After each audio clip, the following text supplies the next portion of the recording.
Assalamualaikum warahmatullahi wabarakatuh.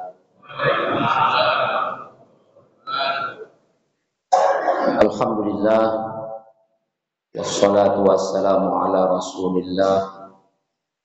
La haula wa la quwata illa billah. Asyhadu an la ilaha illallah wahdahu la syarikalah wa asyhadu anna Muhammadan abduhu wa rasuluh la nabiyya wa la rasula ba'dah. Rabbi shrah li sadri wa yassir li amri wahlul 'uqdatam min lisani yafqahu qawli. Qala Allah Ta'ala fil Qur'anil Karim. A'udzu billahi minasy syaithanir rajim.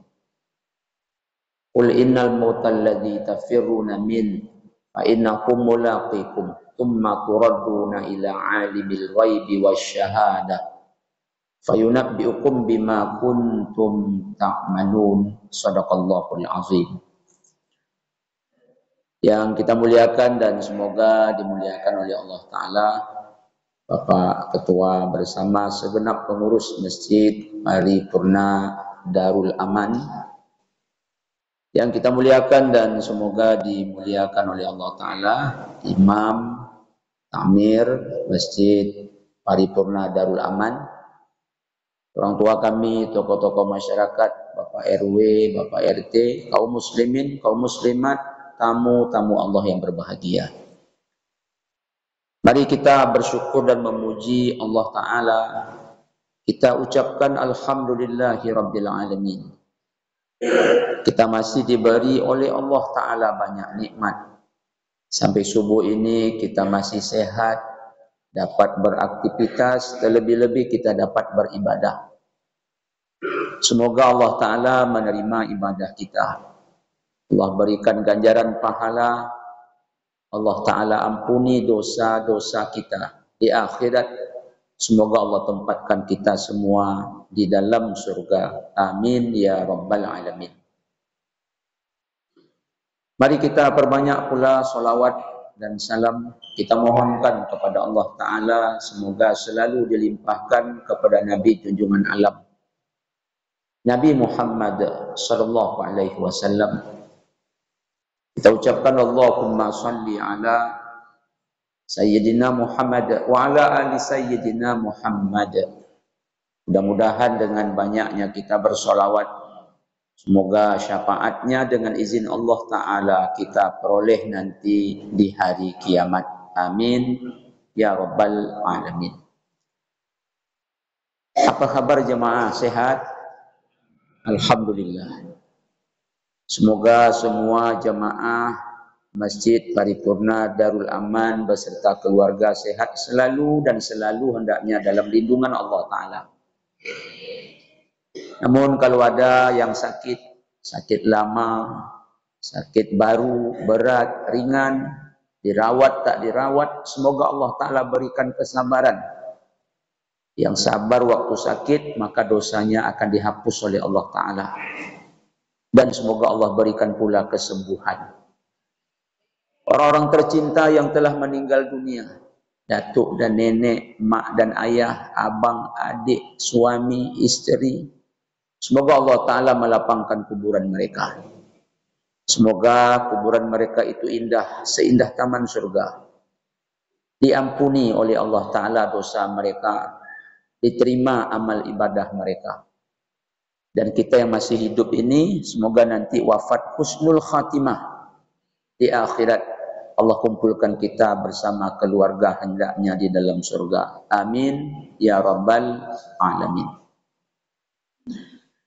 Jamaah tamu-tamu Allah berbahagia, semoga Allah Ta'ala mudahkan. Kita sambung kajian kita tentang tazkiyatun nafs.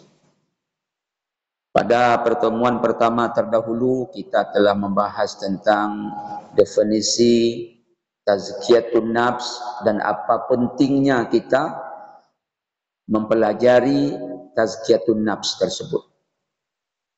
Kemudian pada pertemuan yang kedua kita membahas tentang sarana atau cara yang kita lakukan untuk membersihkan jiwa kita.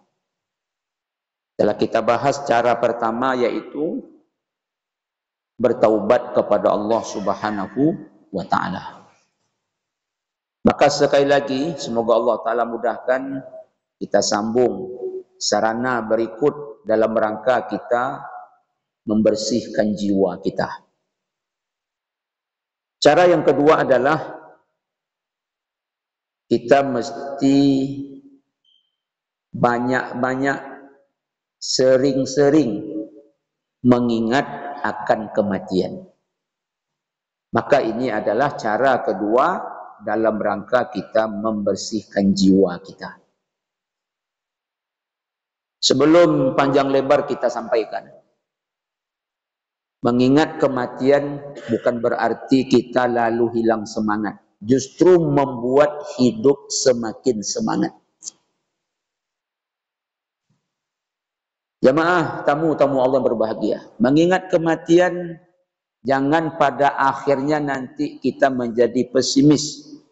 Tapi bagaimana hidup ini membuat kita semakin optimis. Apa alasannya? Ada seorang sahabat, namanya sangat familiar, sering kita sebut-sebut, yaitu Umar bin Khattab radhiyallahu anhu. Umar bin Khattab radhiyallahu anhu, dia punya cincin. Di cincinnya itu tertulis semboyan. Apa semboyan yang tertulis di cincin Umar bin Khattab radhiyallahu anhu? Wahai Umar, kau pasti mati. Itu yang tertulis di cincin Umar bin Khattab sebagai semboyan dan moto dalam hidupnya. Wahai Umar, kau pasti mati. Lalu bagaimana Umar dalam menjalani hidup? Optimis. Bagaimana Umar dalam menjalani hidup? Semangat. Sehingga tak ada waktu yang terbuang percuma, walaupun sebentar. Diisi semua dengan kebaikan. Lalu apa hubungannya dengan membersihkan jiwa? Dengan itu Umar benar-benar sensitif hatinya terhadap yang namanya dosa. Umar ini tegas, bahkan kadang-kadang keras.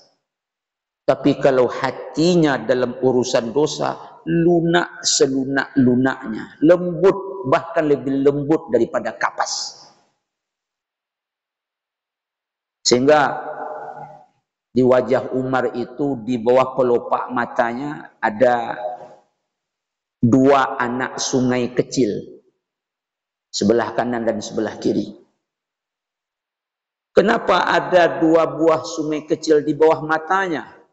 Karena sering dialiri oleh air mata. Saking seringnya menangis, terciptalah sungai kecil di sebelah kanan, tercipta pula sebuah sungai kecil di sebelah kiri.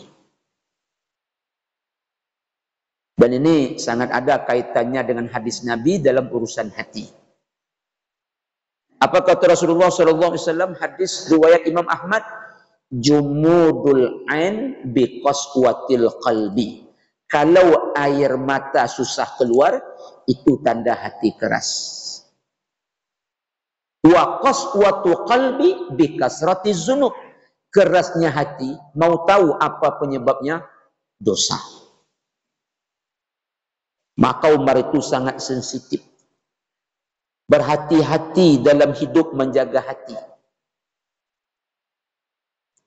Bahkan Umar itu punya kertas kecil dalam sakunya, kemudian sebatang pena. Oleh Umar untuk apa? Baik sengaja ataupun tidak, setiap ada kesalahan dia catat. Sebelum tidur, mengapa Umar? Dia baca catatan itu. Maka setelah dia baca catatan tersebut, mengapa Umar? Dia hukum dirinya sebelum Allah hukum di akhirat. Dan harapan Umar, dengan menghukum diri, Allah tak hukum lagi dia di akhirat. Apa yang dilakukan oleh Umar? Dia ambil cambuk, dia cambuk badannya sendiri. Sehingga ada satu kata yang sangat hebat dari mulut Umar bin Khattab, hasibu anfusakum qabla an tuhasabu. Hisab dirimu sebelum kamu dihisab oleh Allah Subhanahu wa taala. Makanya ketika Umar meninggal dunia, itu banyak lebam berwarna hitam di tubuhnya. Apa sebab? Dipukul dengan cambuk, dipukul dengan tangan sendiri. Akibat apa? Yang kecil-kecil berupa kesilapan yang dilakukannya. Begitu Umar dalam menjaga hati dan jiwanya. Jadi apa maknanya?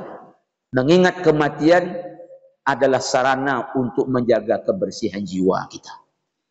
Karena orang kalau mengingat kematian, melihat berhati-hati. Orang kalau mengingat kematian, mendengar akan berhati-hati. Orang kalau mengingat kematian, bercakap hati-hati.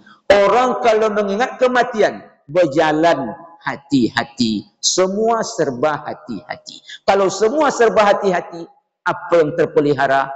Jiwa akan terpelihara. Tapi coba kalau orang melupakan kematian, sembarang pandang aja.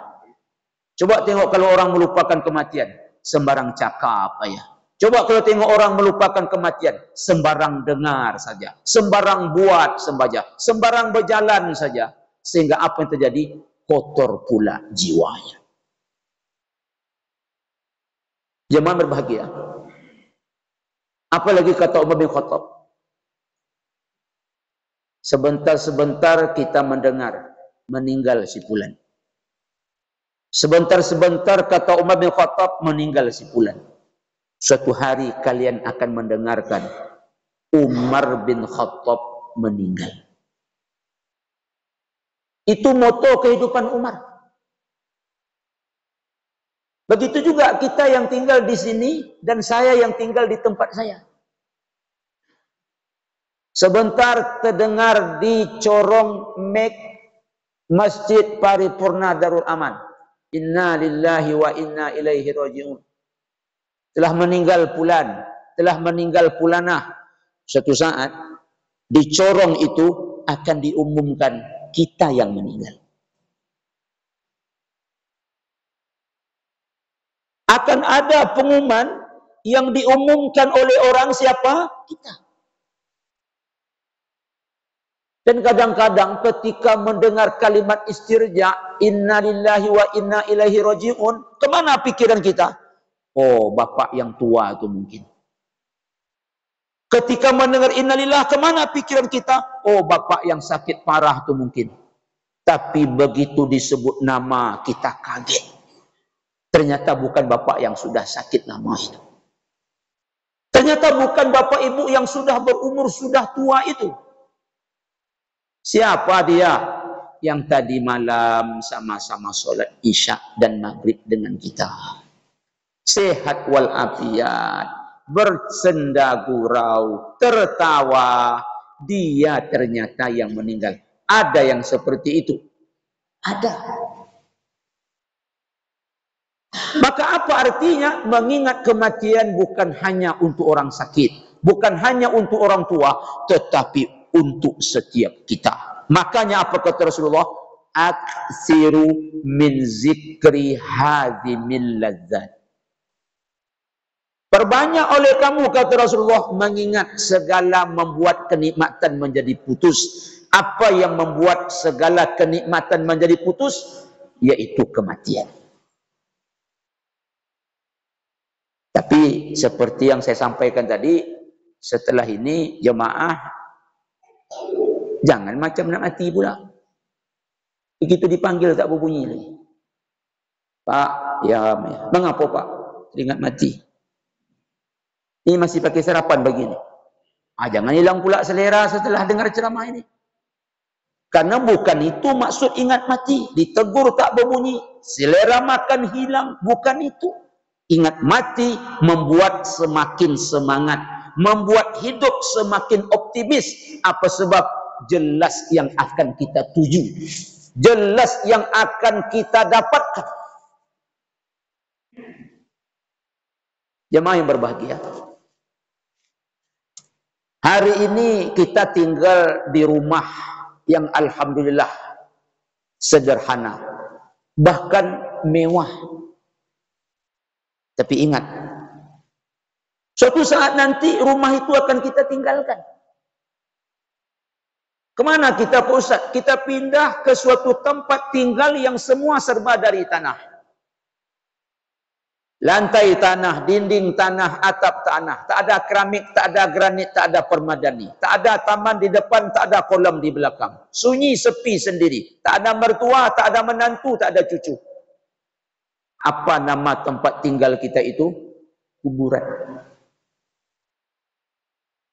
Hari ini kita memakai pakaian berbagai macam warna, berbagai macam model. Tapi ingat, suatu saat pakaian ini pun akan kita tanggalkan dan kita tinggalkan. Kenapa? Kita akan bertukar pakaian. Itulah pakaian yang tak lagi ada warna kecuali putih semua. Tak lagi dijahit walau selai benang. Apa namanya? Kain kapan. Hari ini alhamdulillah kita masih bisa solat. Kita berdiri di belakang imam. Tiba saatnya nanti kita akan disalatkan. Kita di depan imam. Hari ini kemana pergi kita bisa langkahkan kaki, ayunkan tangan. Tiba saatnya nanti kaki terlipat, tangan terlipat kaku, kaki tak lagi bisa melangkah. Itulah kematian menutup peristiwa perjalanan kehidupan. Bisa lari Pak Ustaz? Tak bisa. Qul innal mautal ladzi tafirruna min fa innahu mulaqikum thumma turadduna ila alimil ghaibi wasyahadah fayunabbiukum bima kuntum ta'malun. Katakanlah sesungguhnya kematian yang kamu menghindar darinya, mencoba untuk lari darinya, kematian pasti menemuimu juga. Sehingga dalam ayat yang lain, apa kata Allah Ta'ala? Aynama takunu yudrikumul maut walau kuntum fi burujin musyayadah.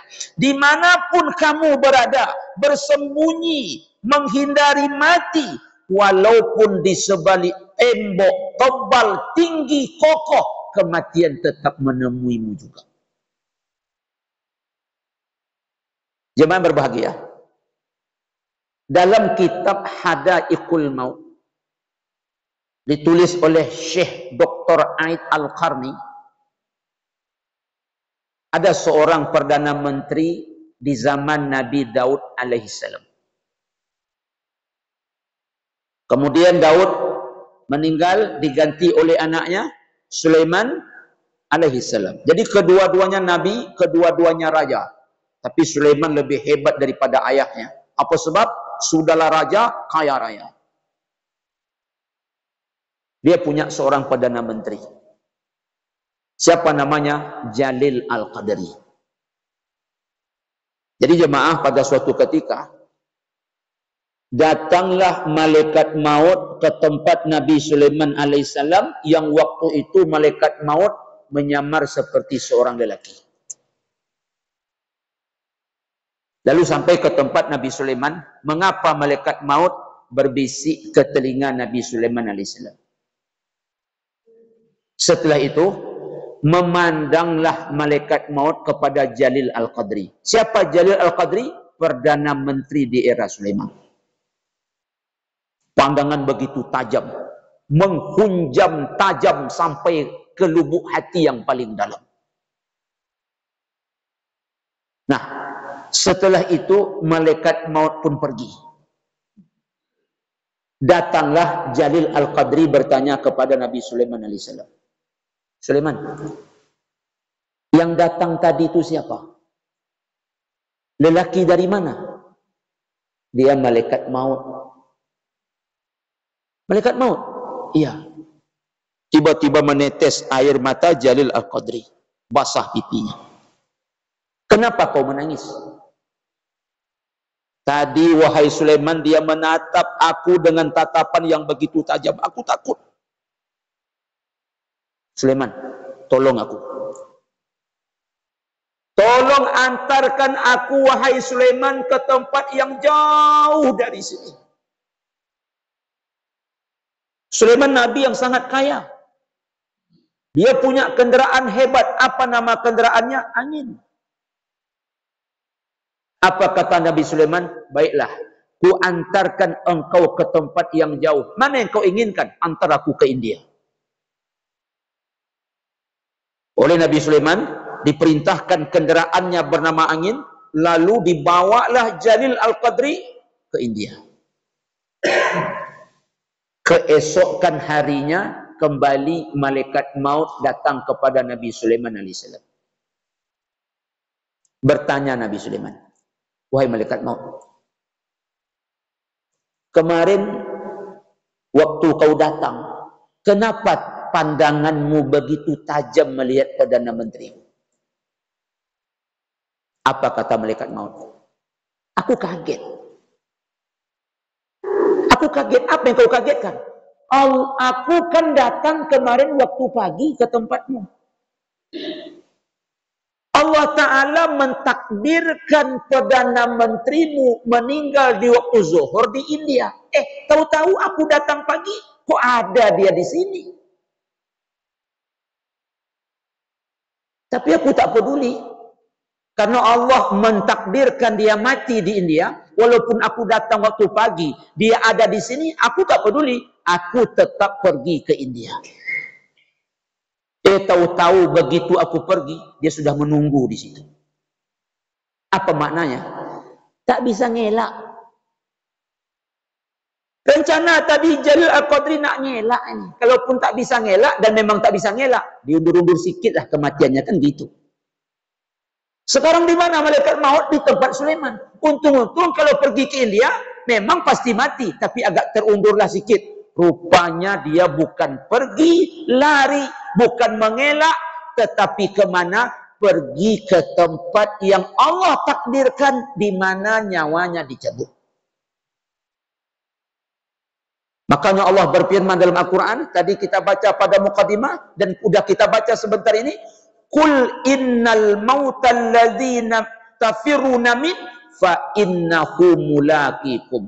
Kematian yang kamu berlari menghindarkan diri darinya pasti menemuimu juga. Lalu mengapa kalau begitu kita, Pak Ustaz, bersiap-siap untuk membersihkan jiwa kita? Agar apa? Husnul khotimah. Kalau tak kita bersihkan jiwa kita, dikhawatirkan nanti kita su'ul khotimah. Jemaah, kita sering mendengar nama Imam Ahmad bin Hanbal, atau yang kita sebut familiarnya Imam Hambali. Mengapa Imam Hambali? Imam Hambali, ketika dia akan meninggal dunia, saat sakarat ini, ditalkinkan oleh anaknya Abdullah. Kan ada anaknya bernama Abdullah, ulama besar. Anaknya ulama besar, seperti ayahnya. Tapi lebih hebat lagi ayahnya. Apa kata Abdullah ke telinga ayahnya saat ayahnya sakarat? Mentalkinkan, La ilaha illallah. Menggeleng Ahmad bin Hanbal. Menggeleng itu tanda apa itu? Oh ya, menggeleng itu tanda apa? Tanda tidak mau. La ilaha illallah. Menggeleng lagi Imam Ahmad bin Hanbal. Sekelas Imam Ahmad bin Hanbal seharusnya tidak perlu diajarkan. Justru bisa sendiri, kan gitu. Jadi jangankan ngomong sendiri, diajar pun geleng.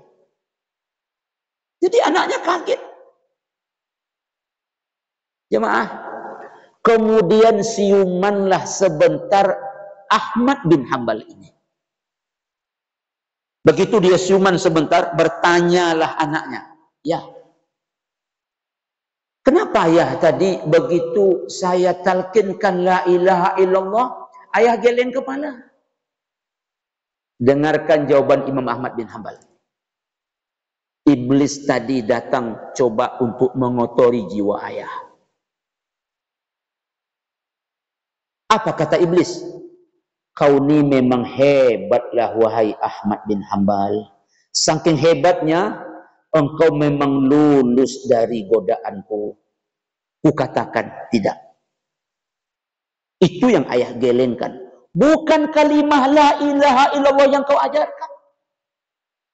Tapi yang kugelengkan ketika iblis datang, apa katanya? Kau memang hebat wahai Ahmad bin Hanbal. Kau sudah lepas dari godaanku. Kugelengkan kepala. Apa sebab? Kalau ayah anggukkan, rusak hati ayah. Berarti ayah ujuk. Saat macam itu tuh, iblis dan setan masih berusaha untuk mengotori jiwa kita. Agar apa? Kita su'ul khatimah. Tapi iblis salah alamat ini. Dia menggoda bukan orang sembarangan. Sehingga apa kata Ahmad bin Hanbal? Enggak, dikira begitu. Enggak, menggeleng pun bertanda enggak. Kenapa dia menggeleng? Karena kalau dia ucapkan, iya, aku selamat darimu, aku hebat, aku takut, itu adalah sebuah sikap mengotori jiwa yang disebut dengan ujub. Sampai segitunya. Jadi jemaah kaum muslimin, kaum muslimat, ketika kita sakaratul maut, disitulah partai puncak kita melawan godaan iblis atau setan. Itu partai puncak. Atau saya istilahkan dengan final. Kalau yang namanya final, ada pemenang, ada yang kalah. Ada yang menang, ada yang kalah. Maka semoga nanti ketika kita menghembuskan napas terakhir, lalu ketika setan dan iblis datang menggoda, semoga kita menjadi sang pemenang. Apa maksud sang pemenang? Husnul khatimah. Jangan sampai kita kalah. Apa itu kalah? Su'ul khatimah.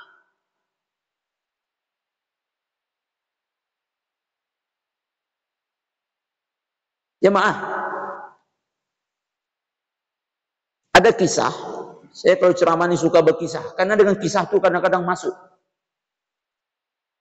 Seorang muazzin, ini yang ditulis oleh Said Qutb dalam kitabnya At-Tazkirah. Kalau muazzin itu kerjanya kan azan, jemaah. Kerjanya azan, namanya muazzin. Jadi zaman dulu itu, muazzin itu kalau azan kemana? Manjat ke tempat yang tinggi. Apa sebab manjat? Karena mikrofon tak ada. Jadi kalau manjat, suara terdengar kemana-mana. Itu begitu orang dulu kalau azan. Jadi muazzin ini masih muda. Kalau sekarang mahasiswa UIN lah. Jadi begitu masuk waktu dia naik ke atas. Dia azan. Tapi azan ni hanya di mulut, tapi tak tembus ke hatinya. Tak tembus ke hatinya. Apa maknanya? Dia azan. Muazzin ni dulu kalau azan begini. Kalau sampai kepada asyhadu an la ilaha illallah, asyhadu an la ilaha illallah.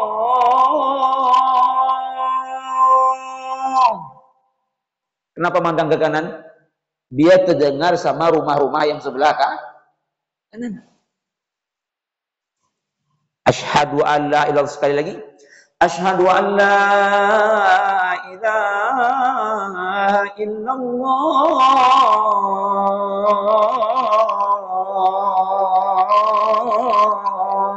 Pandang ke kiri. Supaya apa?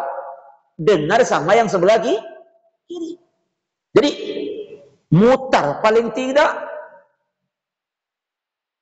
kanan kiri itu berapa derajat itu, jemaah? Ke kanan 45, ke kiri 45. 180. Supaya apa? Dengar sama orang. Begitu dulu kalau muazin azan. Sampai sekarang tuh masih terikut-ikut oleh kita. Walaupun udah pakai mic. Walaupun udah pakai mic, nggak perlu mutar-mutar lagi. Tapi udah menjadi kebiasaan. Sampai di kampung-kampung, walaupun pakai mic, ngomong. Jadi kembali kepada muazin tadi. Muazin nih, karena di samping masjid itu ada rumah, dalam rumah itu ada anak gadis, sekarang dia tak mandang kedua arah lagi, searah saja. Ini ceritanya sahih ini jemaah.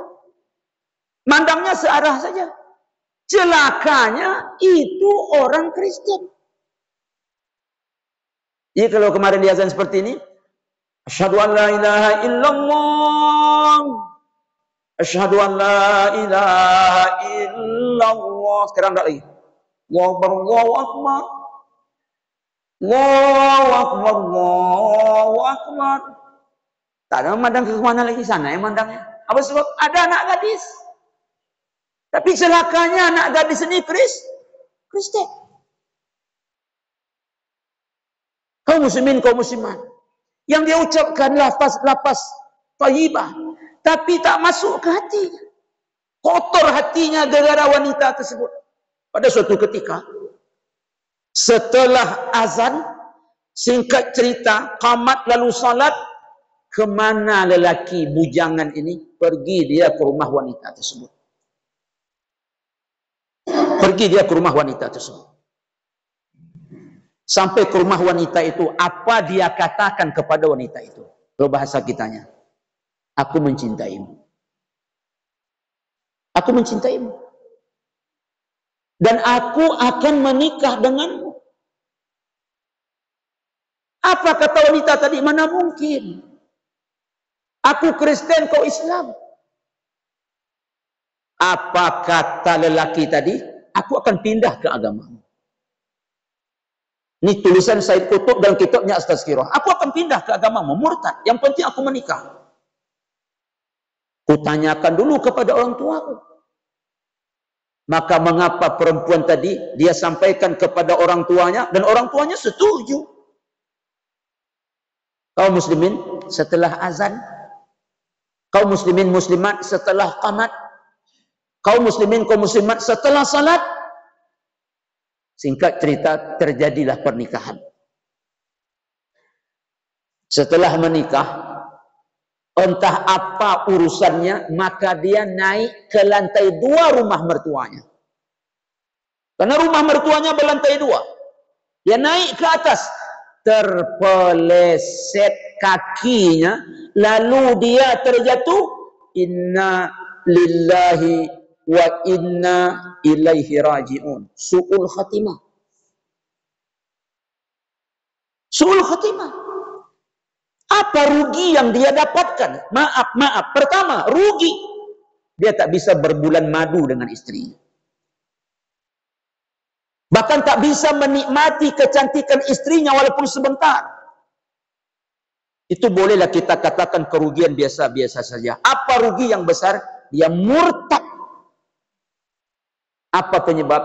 Yang diucapkan kalimah azan, tapi jiwanya kotor. Apa yang mengotorinya? Terpesona, terpana, dan terlena dengan kecantikan seorang wanita. Kembali ke pangkal kaji. Ini penyebab orang tak mengingat setelah hidup ada mati. Makanya kalau orang melupakan kematian, memandang sembarangan, saya bilang tadi. Ngomong sembarangan, mendengar sembarangan, berbuat sembarangan. Beda kalau orang ingat mati, dia betul berhati-hati dalam hidup. Sehingga ketika berhati-hati, terpelihara hatinya, akan terpelihara jiwanya. Jadi, husnul khatimah atau su'ul khatimahnya kita kembali juga ke jiwa ini.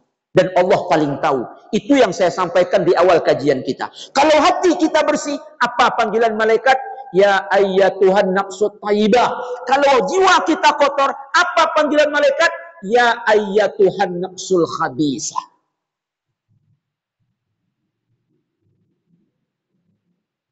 Makanya kita baca dalam kitab Rihlatul Ilad Daril Akhirah ditulis oleh Syekh Ahmad Al-Misri, ada satu doa yang betul-betul kita baca setiap saat, tak boleh ditinggalkan doa ini. Doa itu ada dalam surah Ali Imran ayat 8. Ini doa ini jangan ditinggalkan. Rabbana la tuzigh qulubana ba'da iz hadaitana wa hab lana min ladunka rahmah innaka antal wahhab.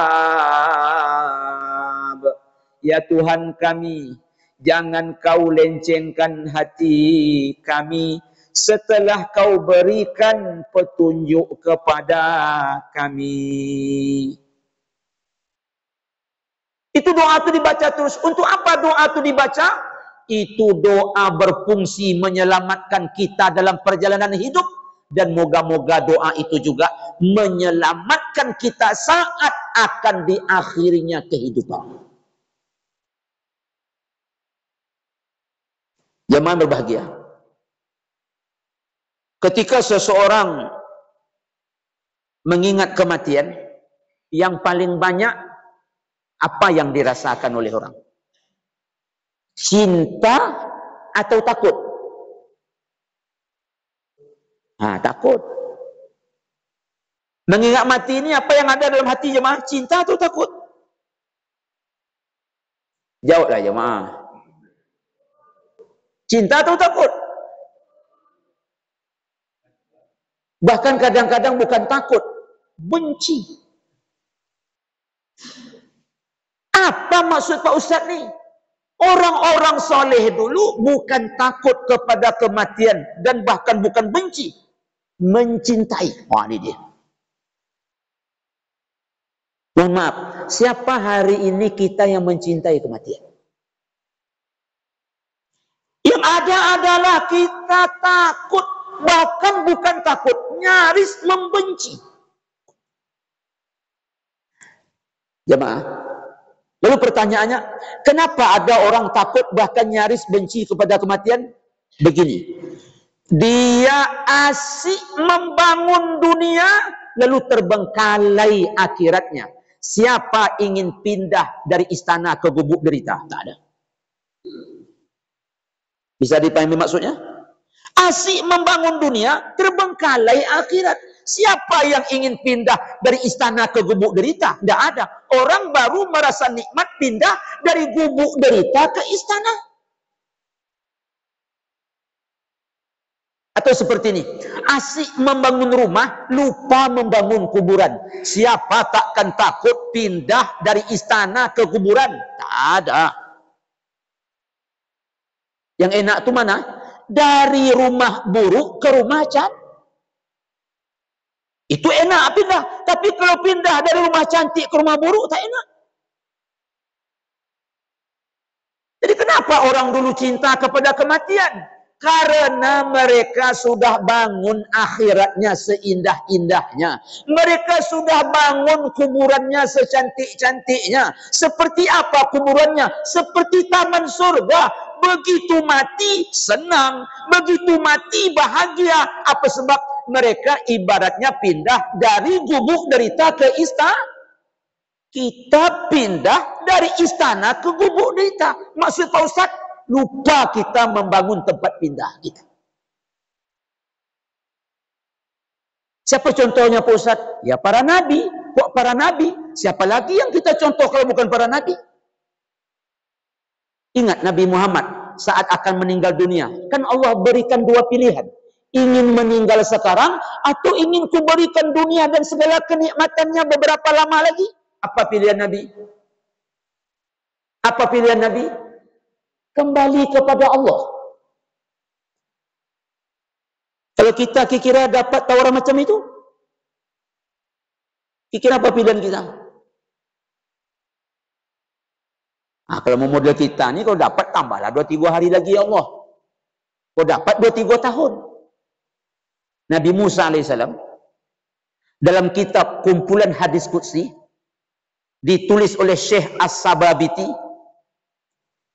itu Nabi Musa ketika akan meninggal dunia, Allah berpesan kepada malaikat maut. Apa pesan Allah Ta'ala kepada malaikat maut? Malaikat, nanti suruh Musa meletakkan telapak tangannya di punggung sapi. Untuk apa ya Allah? Setelah Musa meletakkan telapak tangannya di punggung sapi, berapa helai bulu sapi tertutup oleh telapak tangannya, begitulah akan kutambah umurnya. Kalau 50 helai ditambah 50 tahun, lumayan tak tu jemaah? Lumayan tak tu? Lama tu sedap tu. Singkat cerita jemaah yang berbahagia, datanglah malaikat maut menemui Nabi Musa, lalu malaikat maut menyampaikan kepada Musa, Allah suruh engkau wahai Musa meletakkan telapak tanganmu di punggung sapi. Kemudian berapa helai nanti begitu tambahan umurmu. Diletakkan Musa, tidak. Apa pilihan Musa? Aku ingin berjumpa dengan Allah sekarang. Kalau awak disuruh usahakan telapak tangan, telapak kaki pun kita letakkan situ. Biar semakin banyak tertutup, semakin banyak helai bulunya, semakin banyak bertambah umur. Tapi Nabi Musa, apa pilihannya? Aku takkan letakkan, aku ingin bertemu Allah sekarang. Itu yang kita maksud, orang-orang soleh itu mencintai kematian. Maksudnya, bukan mencintai sakitnya, mati itu sakit. Tapi yang apa diterima setelah mati. Apa itu? Perjumpaan dengan Allah. Makanya ada hadis riwayat Imam Bukhari, man ahabba liqa Allah fa innallaha ahabba liqa'ah, wa man kariha liqa Allah fa innallaha kariha liqa'ah. Siapa yang senang bertemu Allah, Allah pun senang bertemu dengannya. Siapa yang tak suka bertemu Allah, Allah pun tak suka bertemu dengannya.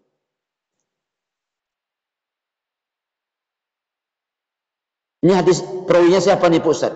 Imam Bukhari Muslim. Kaum muslimin, kaum muslimat, saudaraku yang berbahagia. Paling tidak ada 3 yang terasa oleh orang ketika dia meninggal, ketika dia mengingat kematian. Yang pertama, apa yang terasa olehnya? Teringat apa yang telah ia lakukan. Ini kalau orang ingat kematian, apa yang pertama teringat oleh dia? Yang telah ia lakukan. Tapi kalau orang melupakan kematian, lalu aja apa yang telah dia lakukan.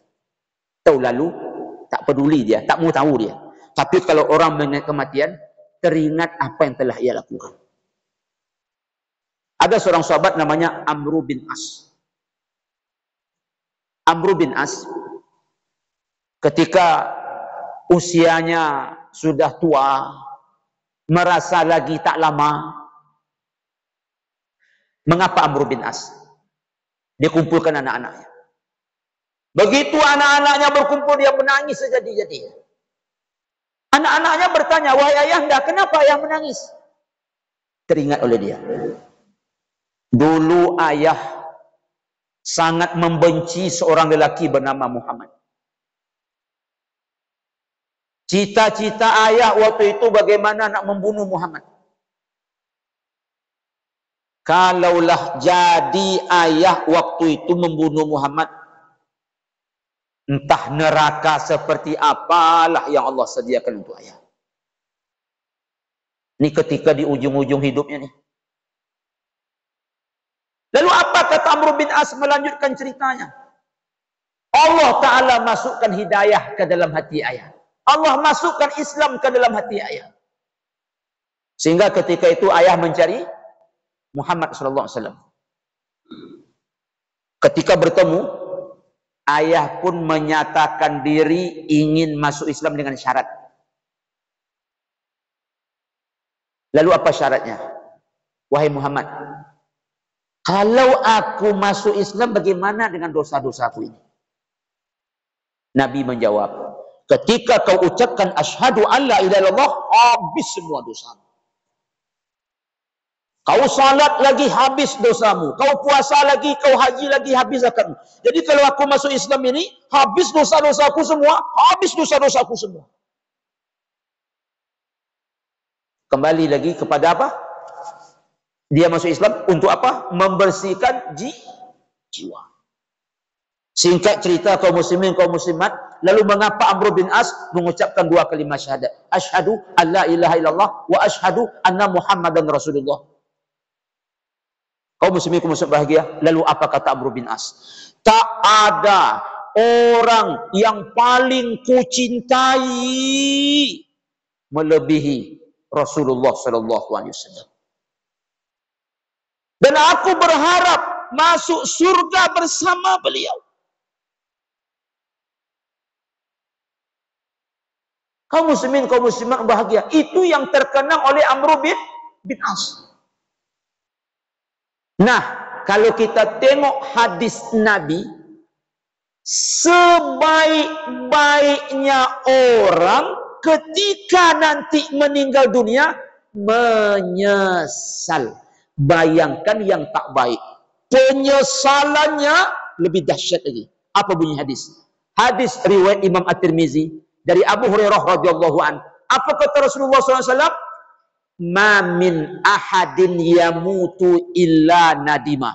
Tak seorang pun yang meninggal itu kecuali semuanya menyesal. Bertanya sahabat, qalu wa ma nadamatuhu ya Rasulullah? Apa yang mereka sesali ya Rasulullah? In kana muhsinan nadima alla yakuna izzat.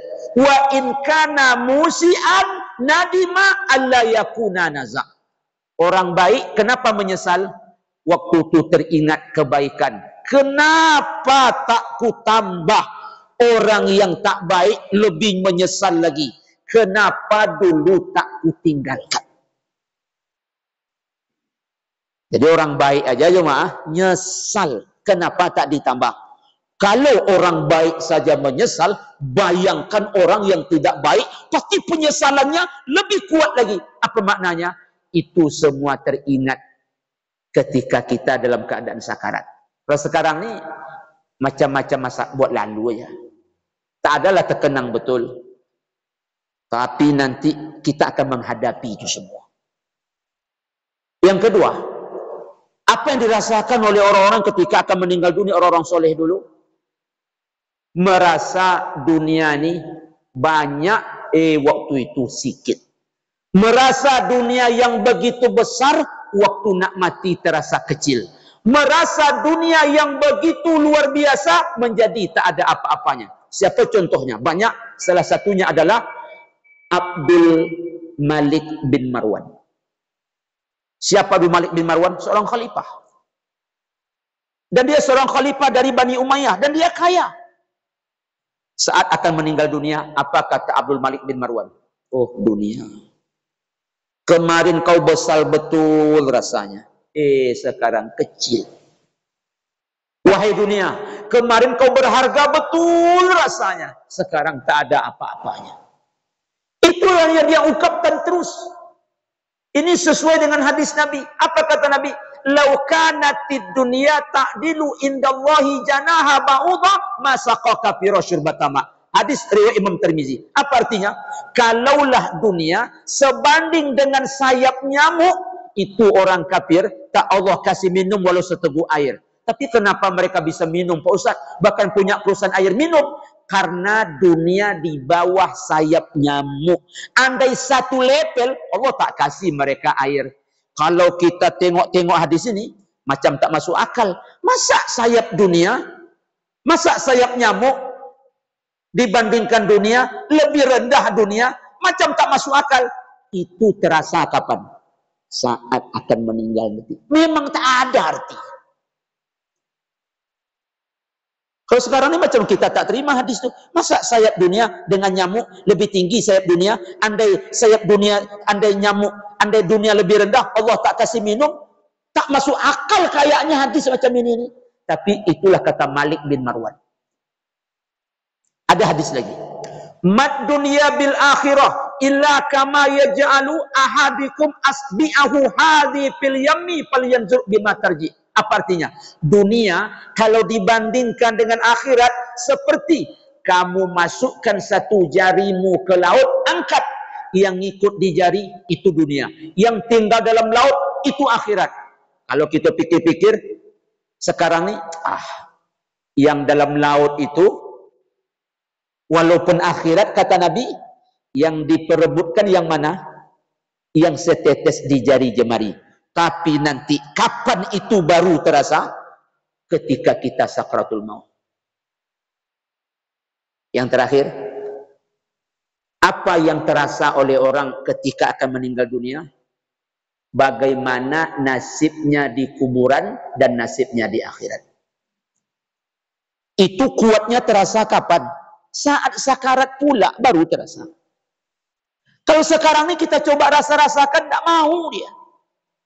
Cobalah. Mantul ya. Tuh mantul, melawan dia. Tapi kapan itu benar-benar terasa? Ketika sakarat. Awak kok dapat yang macam itu tuh sekarang terasa. Apa maknanya? Teringat kuburan tuh ya sekarang. Teringat akhirat tuh ya sekarang. Sedang normal-normal ini. Tapi kuat itu terasa saat-saat detik-detik terakhir. Orang soleh dulu enggak. Siapa contohnya? Abu Musa al-Asy'ari. Abu Musa al-Asy'ari itu orang yang luar biasa bacaan Al-Quran. Ketika sudah mendekat kepada kematian, dia panggil anaknya. Nak, galikan kuburan tu ayah. Galikan kuburan ya? Ya galikan kuburan. Agak dalam sikit. Ayah suka yang dalam-dalam. Ini kan agak lain nih. Tapi begitu ceritanya. Begitu orang soleh dulu. Dia anaknya gali kuburan. Setelah anaknya menggali kuburan, dia masuk ke dalam. Berceritalah sendiri dia dalam kuburan itu. Kalaulah amalku baik, ini nanti jadi lapang ini. Indah seperti taman surga. Begitu aku tengok ke kanan dan ke kiri, surga yang kulihat. Tapi kalau amalku buruk, maka lebih buruk dari yang sekarang sedang kurasakan. Maka ketika ku melihat kanan dan kiri, yang kulihat adalah neraka. Begitu pula cara Abu Musa al-Asy'ari.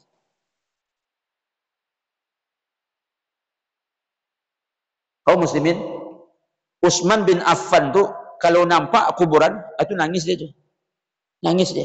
Asal nampak kuburan nangis. Utsman bin Affan tuh terkenal sahabat yang jenggotnya luar biasa padatnya. Usahakan pipinya, jenggotnya pun basah. Setiap kali nampak kuburan. Bertanyalah sahabat, Utsman, kalau Nabi cerita surga, cerita neraka, kau tak ada nangis-nangis. Tapi kenapa nengok kuburan kau nangis? Jawabannya hebat. Apa katanya? Kalau aku selamat dari ini nih, selamat aku di akhirat nanti. Surga tempatku. Tapi kalau gagal aku di sini, gagal aku di akhirat nanti. Neraka tempatku. Apa itu? Kuburan. Begitu Utsman setiap kali nampak kuburan. Ini penentu kata Utsman. Kalau selamat di sini, selamat sampai ke surga. Kalau gagal di sini, gagal sampai ke surga. Makanya kuburan itu ada dua. Raudhah min riyadil jannah atau hufrah min hufarin nar. Dia adalah taman surga sekaligus kuburan juga adalah lubang-lubang neraka. Terakhir jemaah, setelah ceramah ini nanti ambil pena satu, ambil kertas satu. Untuk apa Pak Ustaz? Untuk mencatat ceramah ni. Nah, jadi untuk apa pena sama kertas Pak Ustaz? Tulis nama-nama kawan yang sebaya dengan kita. Kawan TK, kawan SMP, kawan SD, kawan SMA, kawan kuliah. Yang sebaya aja jemaah. Yang sebaya. Tulis juga nama kita di situ. Saya serius nih jemaah. Yang udah meninggal checklist. Yang udah meninggal cek. Ya udah meninggal checklist. Nama kita usah checklist. Kita masih hidup masalahnya. Nanti checklist mati pula nanti. Nama kita tulis tapi usah checklist. Karena masih yang di checklist sudah meninggal aja. Dia udah meninggal aja. Pas di nama kita usah checklist. Bikin tanda tanya. Maksud tanda tanya itu kapan? Kapan itu apa jawabannya? Lama lagi atau sekejap lagi? Kan tanda tanya. Tanda tanya itu kan pertanyaan, kapan? Atau jawaban yang paling pas, lama lagi? Lama lagi, tak jadi mah. Kapan? Mungkin sebentar lah. Kalau begitu moto hidup, sebentar lagi kita akan semakin hidup dalam hidup ini. Gotong royong orang pasti datang. Kenapa? Mana tahu nih gotong royong terakhir. Azan orang pasti kita datang. Mana tahu ini azan terakhir. Nampak musuh pasti kita berbuat baik. Mana tahu ini hari terakhir. Jadi tanda tanya tuh kapan? Usah jawab. Lama lagi nih. Sebentar lagi. Serius ini mah, sebentar lagi. Kalau sebentar lagi, berarti tak ada waktu lagi untuk menunda-nunda, kecuali inilah waktunya. Awak nih kenapa kotor jiwa? Karena masih merasa lama. Nantilah. Nak baca Quran? Nantilah. Nantilah. Besoklah. Tapi bikin tanda tanya di dekat nama kita. Jawabannya adalah sebentar. Dan kalau saya tengok memang tak lama lah lagi. Ustaz kok berani ngomong seperti itu? A'maru ummati ma baina sitin ila sab'in wa aqalluhum ma yajuzu zalik. Jatah umur umatku itu cuma 60 ke 70. Ada yang lebih ada, tapi tak banyak. 80 ada, tapi dah payah mencarinya. 90 ada, makin payah mencarinya. 100 ada, tapi entah mana-mana dia. Kenapa? Jatah tu memang cuma 60 ke 70. Ingatlah, dengan sering mendengar kematian, yakinlah akan semakin terkendali kehidupan kita, akan semakin bersih hati kita. Jemaah, tamu-tamu Allah yang berbahagia, semoga ulang kaji ini ada manfaat untuk saya kita semua, terlebih-lebih hendaknya mendapat berkah dari Allah Subhanahu wa taala. Kita tutup dengan doa kafaratul majelis. Subhanakallahumma bihamdika asyhadu alla ilaha illa anta astaghfiruka wa atubu ilaih. Billahi taufiq wal hidayah. Wassalamualaikum warahmatullahi wabarakatuh. Terima kasih kami sampaikan kepada Bapak Haji Muhammad